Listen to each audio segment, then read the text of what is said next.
Hey, what's going on, Archons? It's time for another deck analysis provided by one of my Patreon supporters, and my guy Vaultboy has provided me with another interesting deck to discuss here. If you wish to have your decks discussed in a video like this and seen it played on stream, check out my Patreon. There's a link in the comments below. If you haven't already, please do subscribe and like this video. Give me any feedback you have. It's always much appreciated. So without further ado, let's dive into W Higa, the Sector Judge. As always, I have hidden the sass. If you are someone who cannot live without knowing the sass of a deck, by all means, search it up. But I would ask maybe you wait until the video is done so you can maybe even formulate your own thoughts on it. But if not, you don't care about sass and just want to have a nice discussion, please just sit back and relax and listen to my voice. All right, so this deck I find particularly interesting because when I first look at it, my thoughts are there's a couple different things going on here. What I mean by that is if you ignore the discs and logos and just focus on the Saurian house as itself, it has a very interesting composition where I feel very much like this house is going to be insular in the sense that it can pretty much do everything just on its own. You have 2 city-state interests for some Ember control, Phalanx Strike for removal, Regrettable Meteor, which could have multiple uses, I think. Tribute, Golden Spiral, Centurion Stenoponus, Grim Locust Ducks, Odiac the Partition, Perfectus Ludo, Theros Centurion, and then of course Tribune Pompatus, which is going to make everything real beefy. So the reason why I say that this is all on its own is because I think you could establish a pretty solid board here in Rec. And because you have this great Perfectus Ludo here, I think the key is create some Ember Pinatas and then make them sacrifices to the Saurian gods so that the Ember does not enter the pool of your opponent. I think that's the way you go. I believe Regrettable Meteor will also trigger that because yeah, everything will be marked for destruction. You're the active player, so you choose to destroy all the other creatures in Ludo last, leaving the destroyed effect. I believe that is how that would work. You can always Phalanx Strike your own stuff as well. Granted, Tribune Pompatus could make that problematic. So depending on the strategy you're going for, you may or may not want to actually get... Tribune, I'm thinking of the other one. So, okay, no. Yeah, Tribune Pompatus may be problematic depending on what you want to do in terms of getting Ember off.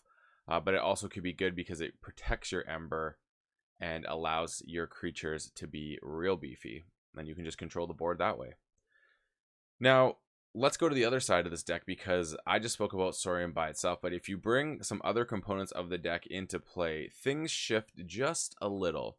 So let's move over here to Dis, which has 2 Glorious Exhumes, but it has 2 Hysterias, which in this deck is counterintuitive to the Saurian line of play, if you ask me. So you have to kind of be careful with how you do that. One interesting thing is you obviously have the Infernus here with 2 Exhumes, which you gotta love. You got a Key to Dis to wipe the board as well. And Bloodshard Imp for some disruption, Soulkeeper, Malazan. Yeah, so it's interesting here because the Hysterias, I think, means you're not playing Saurians the way you would necessarily have started with as a result. So you got to be careful with that. But what's so great about the Hysterias, I think, is when you get into the logo side of things. 2 Igors with Hysteria is fantastic for the cycle. And then you could even go Dr. Millie if you really want to have that fun time. So there's just different things. Obviously, Dr. Millie, you'd be waiting, so maybe not so much. But there's not a lot of creatures here in Logo. So at the same time, you may not be using the Hysteria in that regard. But it is also, the Hysterias are really nice for your opponent having a Saurian board. But I think there's a world that exists with this deck where you are discarding your Hysterias without hesitation. But obviously having the Infernus Hysteria play is something that is extremely nice. Yeah, you love to see it. Now, the creature count is only 15, so it's not super high. And then you also have the fact that the expected Ember is 14, which means your board will be necessary to generate Ember. So those are things that you have to keep in mind because yeah, your Saurian board is going to be really potent in that regard. I think you really want to try and hold off playing Saurian as long as possible. That's what I'm feeling. You obviously have some great stuff here. Positron Bolts, Twin Bolt, and Anomaly Exploiter. That's really nice. Obviously, Crazy Killing Machine provides some nice control on the board, both for artifacts and everything. You got Hologramophone, which could come in handy when you need to just cycle through logos and protect some dinos. But really, I'm feeling here that you almost just want to, you know what I would actually even say? I would almost say you could use the Infernus and the Hysteria to start purging your own deck. That's right. I think you purge stuff to get your dinos back sooner.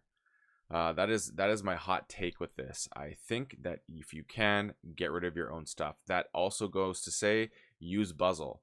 Purge your creatures outside of dinos. Get the Malazan gone. Get your Dendrix gone.